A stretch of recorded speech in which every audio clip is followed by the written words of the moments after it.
Halo teman-teman semuanya, selamat datang kembali di channel ini. Jumpa lagi dengan saya Vicky Himpong. Bagaimana kabar kalian semuanya? Aku berharap teman-teman selalu dalam keadaan yang sehat.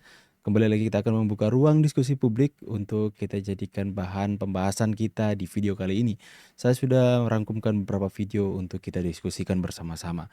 Kalian bebas memberikan opini kalian di kolom komentar. Jangan lupa hindari yang namanya disinformasi, fitnah, dan ujaran kebencian. So without any further ado, kita akan langsung bahas video yang pertama. Di video yang pertama ada Pak Jokowi belusukan ke wisata kuliner Malio Sewu. Warga berdesakan minta salaman. Wah Pak, nanti ada yang emosi lagi nih Pak. Ada yang sakit hati lagi melihat kecintaan warga kepada Bapak Jokowi nih.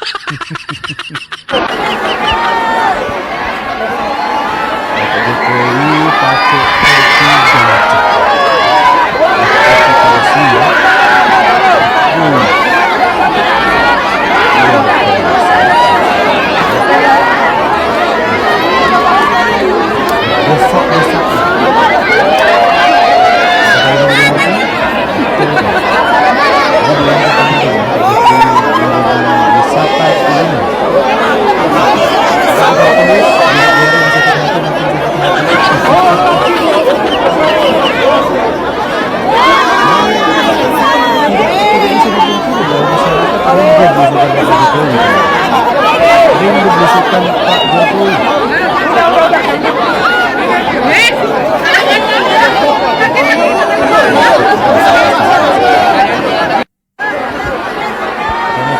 Video selanjutnya ya.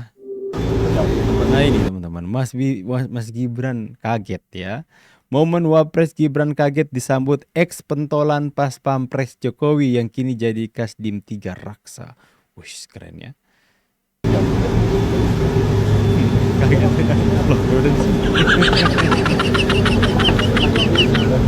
Indra kalau nggak salah. Berapa kali?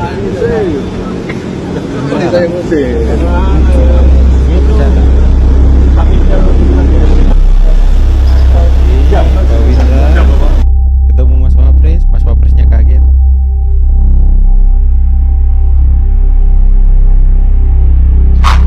Solo kini. Bapak Jokowi. Rombongan pelajar asal Thailand temui Jokowi di Solo. Luar biasa teman-teman. Mana Tifa yang mengatakan dunia mengamati menjadi pembelajaran hukum di seluruh dunia, padahal dunia lagi belajar sama Pak Jokowi tentang bagaimana berpolitik. Ya, dunia mengangkat berita tentang itu dan sentimennya negatif terhadap mereka yang menuduh Pak Jokowi yang adalah orang yang sangat dihormati di luar sana. Sampai rombongan pelajar asal Thailand temui Pak Jokowi di Solo. Luar biasa. Awas ya kalau Anda tidak bisa mentranslate, aku akan nangis. Rombongan pelajar asal Thailand temui Jokowi di Solo. มีสุขภาพแข็งแรงแล้วก็เป็นเหมือนร่มโพร่มไทรเป็นที่พึ่งให้กับประชาชนคนอินโดนีเซียแล้วก็คนสุราการ์ตาหรือโซโลทุกคนค่ะ สวัสดีค่ะ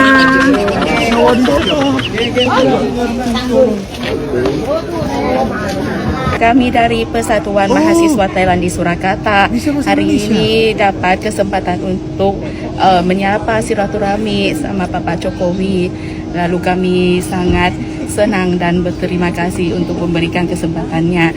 Lalu berharap untuk hubungan antara dua negara itu semakin bagus. Apa yang disampaikan kepada Pak Jokowi tadi? Tadi hanya seperti berbicara biasa saja tentang seperti ngobrol lebih santai gitu tentang perkuliahan di sini, juga tentang politik dan juga kunjungan Bapak Jokowi yang datang ke Thailand 2 kali terakhir ini. Kenapa memilih untuk mengunjungi Pak Jokowi ini? Karena ini kesempatan yang bagus. Pak Jokowi sudah kembali ke Solo, lalu sudah berjabat 2 kali 2 periode menjadi presiden ya. Lalu kami jadi sudah dapat kesempatan untuk menyapa, berbicara dan juga sangat berterima kasih sudah memberikan waktu dan kesempatannya. Oke teman-teman ya. Terus ada yang komen, Siswa settingan mah ini.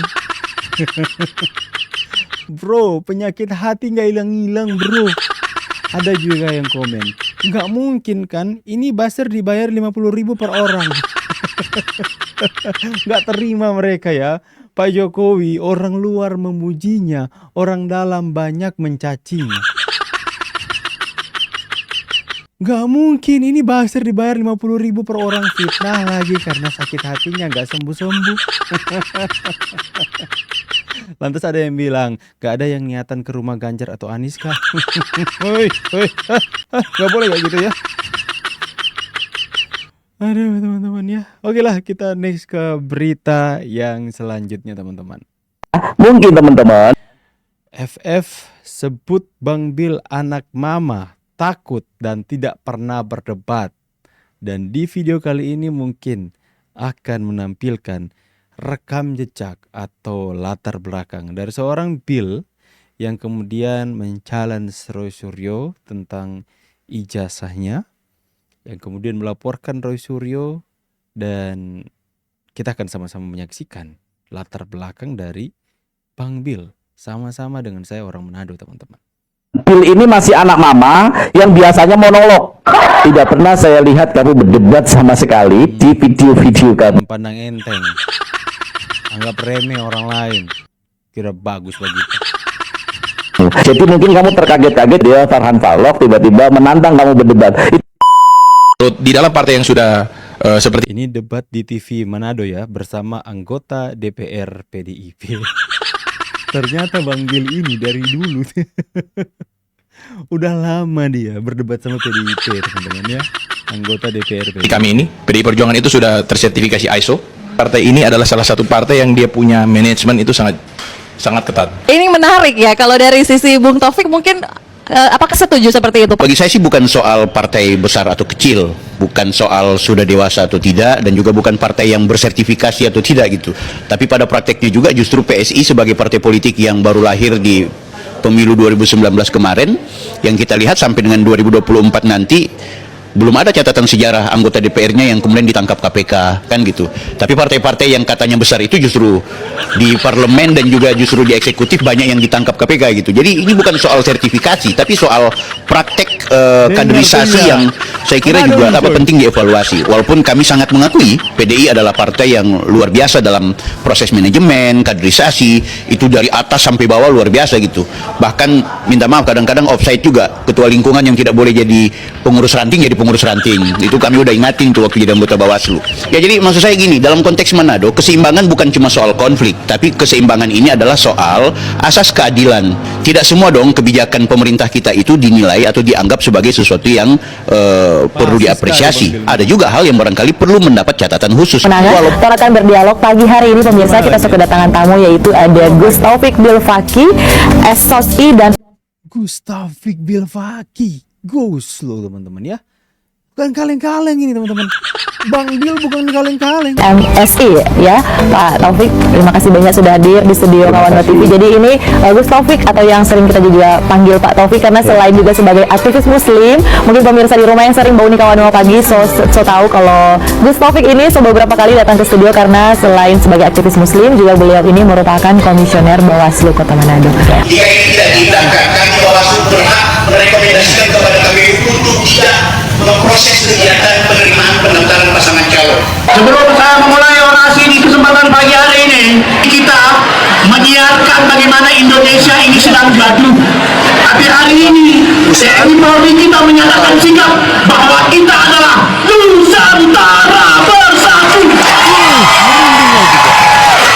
Saya dan juga kawan-kawan serta yang hadir di kesempatan kali ini adalah bagian dari elemen bangsa yang ingin menyatakan sikap bahwa kami adalah bangsa yang bermartabat, bahwa harga diri kita tidak boleh diganggu hanya karena kepentingan kelompok-kelompok tertentu yang ingin membuat makar di negeri ini. Mungkin teman-teman Solia itu bro. Menaro. Iya teman-teman ya. Jadi kualitas seorang Bang Bil yang hari ini dia mengatakan adalah anak mama yang jagonya hanya monolog, tidak pernah berdebat, dia nggak tahu rekam jejak Bil sudah benar-benar menikmati asam garamnya itu perdebatan. Sampai orasi di depan banyak orang seperti itu, ya, yang dimana ketika dia menyampaikan pidatonya itu begitu membara, teman-teman, menyala. Jadi bukan kaleng-kaleng, teman-teman. Kapasitas seorang ketua harian YouTuber Nusantara yang diremehkan karena kalian belum tahu latar belakang orang itu. Iya teman-teman ya, bersama dengan dia juga ada para akademisi, ahli digital forensik yang siap untuk menguliti. Ngeri nggak teman-teman ya? Kemarin juga Bang Roni Teguh teman-teman dalam postingannya itu memposting soal disertasi. Makin ngeri. Semoga saja semakin hari semakin terungkap kebenaran. Jadi kalau hari ini kalian melihat banyak yang merendahkan YouTuber Nusantara, ya. Ada yang mengatakan YouTuber Nusantara dengan berulang kali mereka katakan YouTuber Nusantara itu cepoker Nusantara. Nyala gerombolan katanya, ya maaf kata mereka katakan penjilat Pak Jokowi, ya. Begitu merendahkan orang-orang YouTuber yang gak punya kerjaan, bazar-bazar, mereka katakan seperti itu. Hanya mereka gak tahu saja latar belakang YouTuber Nusantara, ya.